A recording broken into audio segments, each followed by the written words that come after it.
अस्सलाम वालेकुम, मेरा नाम ज़ीशान है और आप देख रहे हैं मेरा यूट्यूब चैनल हक पे बोल। अच्छा जी, जब हम खबरें देते हैं खान साहब के हवाले से तो कुछ लोगों को दिल के दौरे पड़ जाते हैं और वो मुझे बुरा भला कहते हैं। तो भाई जितना चाहे मुझे बुरा भला कह लो, लेकिन हम भी हमेशा सच्ची खबरें आवाम तक पहुंचाते रहेंगे। जब हमने कहा कि खान साहब की मुख्तलिफ हलकों से मुलाकात हुई है और इस मुलाकात में खान साहब के जो दो बड़े मुतालबे थे इनको जूते की नोक पर रख दिया गया है, यानी कि मुलाकात एक हुई है या दो हुई है, दो के बारे में बताया जा रहा है। ये दोनों मुलाकातें मुकम्मल तौर पर नाकाम हुई हैं और खान साहब को वहां से खाली हाथ लौट के आना पड़ा है। अब खान साहब का आज जलसा था चकवाल में। इस जलसे से पहले पीटीआई वाले ये दावा कर रहे थे कि आज हम चकवाल की जमीन को हिला कर रख देंगे, इतना क्राउड आएगा। पहले तो क्राउड कितना है मैं बाद में बताऊंगा। खान साहब ने इस जलसे में ये कहा है, ये थोड़ा सा आप तकरीर खान साहब की सुन लें। टेलीफोन आता है जी गुमनाम नंबर से धमकियां देने के लिए, वापस धमकियां दो उनको। जो डराता है वापस डराओ उसको। जो मिस्टर एक्स और मिस्टर वाई लोगों को धमकियां देते हैं, वापस धमकियां दो इनको।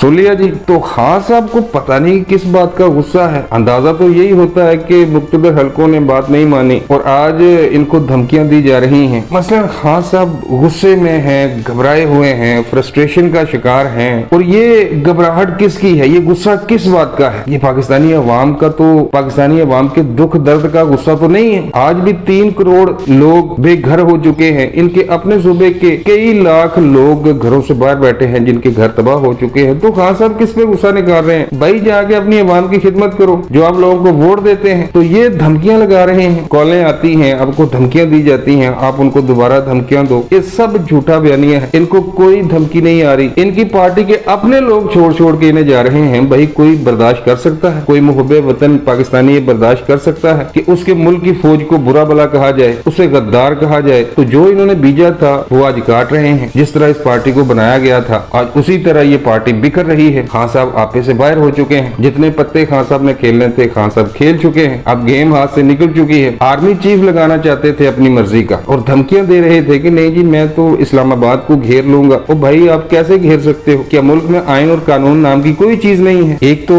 इस जलसे में खान साहब तकरीबन आप कह सकते हैं कि नीम पागल, जिस तरह एक नीम पागल बंदा नहीं होता, वही सूरत हाल थी खान साहब की। तो अब इनके जलसे में कितने लोग थे ये भी आप वहां पर जो लोग मौजूद हैं उनकी जुबानी सुन लें। ये वीडियो क्लिप है, पहले आप मुलाहिजा करें।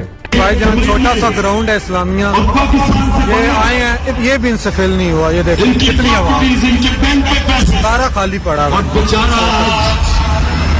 ये हालात है इनके चकवाल। ठीक है जी, ये मैं तो नहीं कह रहा। भाई जो लोग इस जलसे में गए हैं उनकी राय है कि छोटा सा क्राउड है, ये लोग इस छोटी सी जगह को भी फिल नहीं कर सके। यानी कि खान साहब को जो तकलीफ हो रही है, खान साहब इतने गुस्से में इसलिए हैं कि ज्यों ज्यों वक्त गुजरता जा रहा है खान साहब के गिर्द घेरा तंग होता जा रहा है। और ये घेरा कोई जानबूझकर तंग नहीं किया जा रहा या खान साहब के साथ कोई दुश्मनी नहीं रखता। ठीक है जी, खान साहब ने जो काम किए हैं, जो करप्शन की है, जिस तरह गरीब पाकिस्तानियों का पैसा लूटा है शौकत खानम के लिए, वेलफेयर के कामों के लिए खान साहब ने अरबों रुपए जो बैरूने मुल्क पाकिस्तानी मुकीम हैं उनसे हथियाए, उनसे झूठ बोला कि मैं पाकिस्तान में जो गरीब लोग हैं, बेसहारा लोग हैं, उनकी मदद करूंगा, मैंने हॉस्पिटल बनाया है, मुझे चंदा दें। तो फिर लोगों ने खूब दिल भर के इनको चंदा दिया खरबों में। वो खान साहब खा बैठे हैं। अब भाई हिसाब तो होगा, हिसाब तो देना पड़ेगा। तो इनको टेंशन खान साहब को इसलिए हो रही है ज्यादा कि जो जो वक्त गुजरता जा रहा है खान साहब के गिर्द घेरा तंग होता जा रहा है। या तो खान साहब तोशा खाना में धर लिए जाएंगे या फॉरेन फंडिंग में काबू आ जाएंगे। एक ना एक केस में तो खान साहब को सजा होनी है भाई, नाअहल होना है इन्होंने। और ये सब कुछ खान साहब जानते हैं। इसलिए मासूम बनने के लिए और लोगों की हमदर्दियां समेटने के लिए इदारों पर झूठे इल्जाम लगाए जा रहे हैं। इस जलसे में कितने लोग थे वो तो आप उस भाई के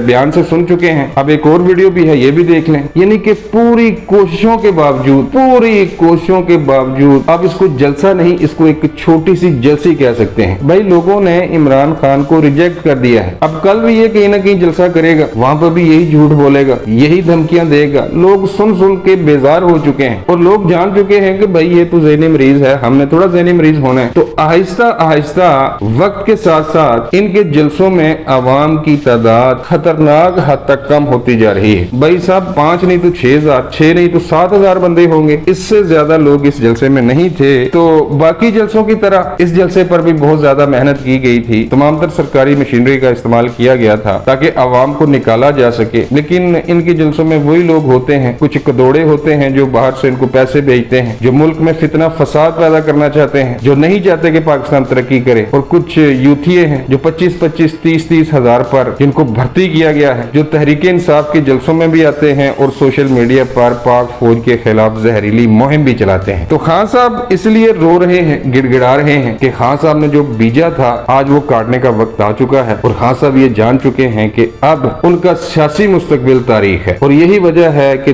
दूसरे जलसों की तरह चकवाल का जलसा भी बुरी तरह पिट गया है। अब तक के लिए बस इतना ही। वीडियो अच्छी लगे तो लाइक करें और चैनल सब्सक्राइब करें। मिलता हूँ किसी नई वीडियो में। अल्लाह निगहबान।